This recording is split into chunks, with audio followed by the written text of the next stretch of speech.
Je voudrais vous partager aujourd'hui une prise de conscience que j'ai eue il y a quelques jours maintenant et qui résume tellement la manière d'être d'une ambitieuse, d'une vraie ambitieuse, de celle qui désire tout dans sa vie et qui a la patience de l'attendre, la patience de se remettre en question, d'établir tout dans sa vie pour pouvoir arriver à son objectif. Et quand je parle d'ambitieuse, c'est ambitieuse de créer le meilleur dans sa vie. Ça n'a pas forcément rapport, vous le savez, ça n'a pas forcément de rapport, moi c'est ce que je partage, avec l'argent, avec les résultats chiffrés. Ça a plutôt le rapport avec qu'est-ce que tu désires vivre dans ta vie. Qu'est-ce que tu as envie de vivre dans ta vie qui va t'éclater? Jusqu'où tu as envie de voir? Comment tu vas faire pour voir jusqu'où tu es capable d'aller? Parce qu'on se dénigre souvent, on a toujours la tendance à se diminuer, à ne pas savoir valoriser qui on est, ce qu'on fait, nos talents, ce qu'on a déjà fait d'extraordinaire, parce que notre cerveau et la société a tendance à ne voir que ce qui ne va pas, que ce qu'on a mal fait, que les mauvaises notes que l'on a eues, mais ne regarde pas le travail qu'il y avait derrière, même si parfois moi je l'ai vécu, j'ai eu des mauvaises notes alors que j'avais travaillé énormément. Donc ça n'a signifie rien de qui tu es. Et en fait, ma prise de conscience, c'est que être ambitieuse pour sa vie, pour donner et avoir le meilleur pour sa famille, pour son entreprise, pour sa carrière, etc., c'est avoir une stratégie long terme. Être une vraie, véritable ambitieuse, assumée, c'est avoir une stratégie long terme. Pourquoi? Parce que quand tu décides d'obtenir le meilleur dans ta vie, tu sais que ça va prendre du temps. Tu sais que hier, j'ai été interviewée pour la première fois pour un podcast. Alors, j'ai déjà fait des interviews journaux, j'ai déjà fait des interviews radio, mais je n'avais pas fait encore d'interview podcast. Donc, je trouve ça extraordinaire. Et donc, j'expliquais que finalement, quand j'étais petite, l'un de mes rêves était de devenir vétérinaire. Pour ceux qui me suivent, vous le savez, je vous l'ai déjà raconté, mais c'est important de le comprendre. C'est-à-dire que je voulais devenir vétérinaire mais à l'âge de 10 ans, mais à l'âge de 2 ans, j'ai été mordue par un chien. Et donc, ça a créé un traumatisme chez moi et j'avais extrêmement peur des chiens. Mais à 10 ans, je me dis, Sophie, tu veux être vétérinaire, tu as peur des chiens. Est-ce que tu te laisses limité par cette peur? Est-ce que tu laisses la peur gagner, ce chien qui t'a mordu finalement agir sur ta vie, ou est-ce que tu décides de réaliser ton rêve quand même et d'apprendre à aimer les chiens et de t'entraîner à dépasser ta peur? Et c'est ça que j'ai choisi. Et ça s'est pas fait en un claquement de doigts, ça s'est fait en un an et demi. À l'âge de 10 ans, à chaque fois que je rencontrais un chien, c'était mon obsession de commencer petit à petit à ne pas lui montrer ma peur, petit à petit à oser le caresser, petit à petit à comprendre le fonctionnement du chien. C'est-à-dire que j'avais appris qu'il fallait qu'il sente ma main avant de pouvoir le caresser, d'y aller doucement. Enfin voilà, j'ai appris les codes pour avoir une relation avec les chiens. Et j'ai appris les codes de me déprogrammer par rapport à ma propre peur des chiens. Je me suis entraînée. Et c'était une ambition long terme. À l'âge de 10 ans, prendre 1 an et demi de sa vie pour pouvoir aimer les chiens, pour être sûre de valider que derrière je serais capable, si je le désire toujours, de réaliser mon rêve, c'est une stratégie long terme. Quand j'ai rencontré mon mari à 17 ans et demi, je savais que c'était lui. Au premier regard, je l'ai su. Et quand on a commencé à vivre ensemble au bout de 6 mois, j'ai ressenti, j'avais tellement pas confiance en moi, j'avais tellement de peur interne, j'étais tellement en amour pour lui, je voulais tellement créer quelque chose d'extraordinaire que ça a déclenché beaucoup de peur. Et notamment la peur, la jalousie, la peur que quelqu'un d'autre me le prenne, la peur de pas être à la hauteur. Enfin, il y avait plein de peurs, et ce qui fait que pendant la première année de notre vie de couple, j'ai passé tous les jours à pleurer. J'ai pleuré tous les jours, pour un oui, pour un non, peu importe. importe. Émotionnellement, j'ai été hyper déstabilisée. Mais ma stratégie long terme ambitieuse, c'était que je voulais un couple extraordinaire. Donc, j'ai passé toute cette année là où je pleurais tous les jours à m'entraîner, à voir qu'est-ce qui me faisait du mal à moi, parce que j'étais colérique, parce que j'étais jalouse, parce que j'avais tellement peur, je ne lui faisais pas confiance alors qu'il montrait aucun signe de rien du tout. Et donc, j'ai entrepris, non pas de le changer pour qu'il ne regarde pas des jeunes filles qui passent ou je ne sais quoi, ou de changer de comportement, je le prenais tel qu'il était, après à lui de faire le travail pour que ça se passe bien avec moi, évidemment, mais moi, mon travail a été ma stratégie long terme, et ça fait aujourd'hui 33 ans qu'on vit ensemble, on a eu 2 entreprises ensemble, on a vécu la faillite, on a vécu les enfants, on a vécu la remise en question, on a vécu toutes les difficultés que peuvent rencontrer un couple, et j'avais décidé de me remettre en question, de comprendre pourquoi j'étais jalouse, de me rendre compte que c'était parce que je n'avais pas confiance en moi, pas forcément en lui, que si je me faisais confiance à moi et que moi j'allais pas aller voir ailleurs, même si je voyais des beaux garçons qui passaient devant moi, parce que j'ai des yeux et que je peux pas m'empêcher de les regarder, et même en tant que femme, je regarde aussi les belles femmes,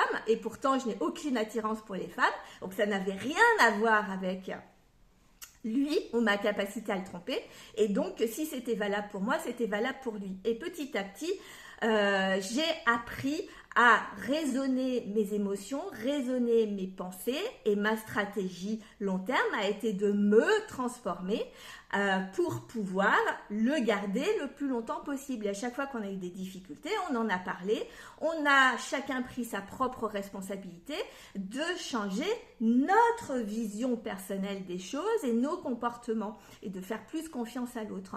Et dans l'entrepreneuriat, c'est exactement la même chose. Être ambitieux dans ta vie professionnelle ou dans l'entrepreneuriat, c'est vraiment avoir une stratégie de vie long terme. Sur le long terme, tu risques d'avoir plusieurs entreprises, tu vas avoir des réussites extraordinaires, et tu vas avoir des échecs fondamentaux qui vont te permettre de préparer la prochaine réussite extraordinaire.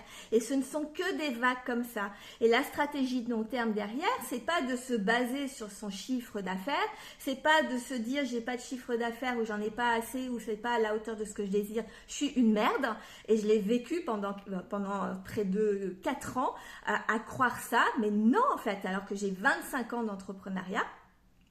La réalité, c'est que même quand tu n'as pas de chiffre d'affaires, si tu as dans l'idée cette ambition de créer des entreprises extraordinaires, tu es en train d'apprendre quelque chose que tu n'avais pas appris jusque-là. À chaque fois qu'on est en réussite, c'est qu'on surfe sur ce qu'on sait faire, sur notre capacité à gérer les événements, à gérer ce qui se passe dans notre quotidien, à gérer les difficultés qui arrivent, etc., à nous challenger. Et quand on arrive à un palier où on commence à chuter, à être en échec, à perdre sa confiance en nous, c'est qu'on a un ajustement à faire, c'est qu'on a quelque chose à apprendre. Et ça, c'est extraordinaire. Parce que du coup, quand tu comprends ça, tu t'attaches pas à tes résultats, tu t'attaches à est-ce que tu es en train d'apprendre. Moi, ce que j'avais besoin d'apprendre ces dernières années, c'est que j'ai fait de nombreuses années, j'ai fait 17 ans d'entrepreneuriat avec mon mari. Et là, j'ai créé une entreprise toute seule. Je me suis rendu compte que sans mon mari, je ne me connaissais pas, que je n'avais basé aucune de mes certitudes sur mes capacités à faire quelque chose, mais plutôt sur les siennes. Et que j'avais déployé tous mes talents, mais à son service à lui. Et qu'à mon service à moi, en fait, je ne savais pas à quoi me raccrocher. Donc, j'ai dû apprendre à me connaître. J'ai dû apprendre à développer mon leadership, à me valider, à me faire confiance, à ne plus attendre que mes résultats montrent la valeur de qui je suis. De comprendre aussi, moi j'avais beaucoup déjà dans les pattes, hein, et je ne comprenais pas l'incohérence entre tu réponds à tous les codes de la société, tu as une entreprise absolument extraordinaire et pourtant derrière, dans les coulisses, c'est dur, c'est lourd, c'est compliqué. Plus tu as de chiffre d'affaires et plus c'est pesant, ça fait longtemps que tu entreprends et moins tu te sens libre. Il y avait quelque chose qui était incohérent. Donc j'étais partie avec cette notion de je veux apprendre ce que c'est qu'être un vrai dirigeant d'entreprise. C'est quoi le fond du fond, la racine derrière qui fait la différence entre un bon entrepreneur et un entrepreneur extraordinaire qui vraiment avance et fait des choses à la hauteur de ce qu'il désire. Comment on se dépasse soi-même? Parce qu'on n'est pas en compétition avec les autres, on est en compétition avec soi-même. Et eh bien, il m'a fallu ces 5 dernières années pour comprendre le fin fond. Donc, il y a eu 3 ans de descente aux enfers. Je vous laisse regarder mes posts, mes vidéos. Je vous ai tout expliqué de manière, on l'a vécu ensemble parce que en même temps, j'ai documenté, j'ai fait ma chaîne YouTube, j'ai fait... Enfin voilà, je vous partage tout depuis des années. Et là, j'ai fait une remontada. Et en fait, j'ai compris que, et c'est ça qui est important, c'est d'accepter cette notion que quand tu veux être ambitieuse et assumée, c'est que ambitieuse, c'est accepter que tes plafonds de verre, tes échecs, tes limites sont très exactement ce que tu as besoin pour progresser. Donc, ça fait partie du chemin. Sans eux, tu ne pourrais pas évoluer, tu ne pourrais pas devenir la personne extraordinaire qui est capable justement de gérer plus que ce que tu ne fais aujourd'hui. Donc, dépasser ce fameux syndrome de l'imposteur. Et la deuxième chose, c'est également de s'affranchir pour être assumé. Pour assumer cette posture d'ambitieuse et de le créer vraiment, c'est d'assumer le fait que tu dois t'affranchir du regard des autres. Si tu es limité, si tu as des plafonds de verre, si c'est difficile, si tu es dans la remise en question constante dans tes peurs, c'est parce que tu passes ton temps à te préoccuper, à être la gentille petite fille sage qui ne dérange pas, que tout le monde aime et qui ne veut pas prendre trop de place, qui ne veut surtout pas être critiquée, qui ne veut surtout pas être jugée, mais ça va en contradiction complète avec le fait d'être ambitieux parce qu'ambitieux, c'est prendre sa place. C'est oser assumer que oui, tu désires plus que la moyenne. Et heureusement, parce que quand tu vois le monde pessimiste dans lequel on vit, heureusement que tu veux plus que la moyenne, parce que sinon tu te retrouveras dans ce camp des pessimistes qui n'avancent pas et qui passent leur journée à se plaindre. C'est pas ce que tu désires. Donc, j'ai compris tellement de choses à ce niveau-là. J'ai fait tellement de sauts quantiques, comme certains le disent, notamment sur ce mois de novembre. Et j'en fais depuis, ça fait 2 ans que je travaille sur cette remontada qui ne cesse de monter et qui n'a aucun rapport avec le chiffre d'affaires parce que le chiffre d'affaires n'était pas ma préoccupation. Conscientiser que lorsque c'est comme des bébés, quand ils commencent à apprendre à parler ou quand ils ont mal aux dents, qu'ils font leurs dents, ils vont pas s'amuser à savoir comment faire marcher ou comment aller au pot. C'est chaque chose en son temps. Le chiffre d'affaires, c'est la conséquence de ce que tu as transformé dans ton intérieur. Donc on en parle demain. Demain, vendredi 12 décembre, dans une masterclass offerte qui s'appelle Ambition assumée. Je t'invite, rejoins-nous, ce sera à midi. Donc pour nous rejoindre, je vais poser le lien dans le groupe Telegram offert, le mouvement ambitieuse et assumée que tu peux rejoindre. Et il y aura non seulement une masterclass, mais en plus, je vais je vais faire un coaching collectif. Donc tu pourras être coaché, poser tes propres questions par rapport à ta propre situation où tu en es et je partagerai également 3 offres extraordinaires, 3 cadeaux de Noël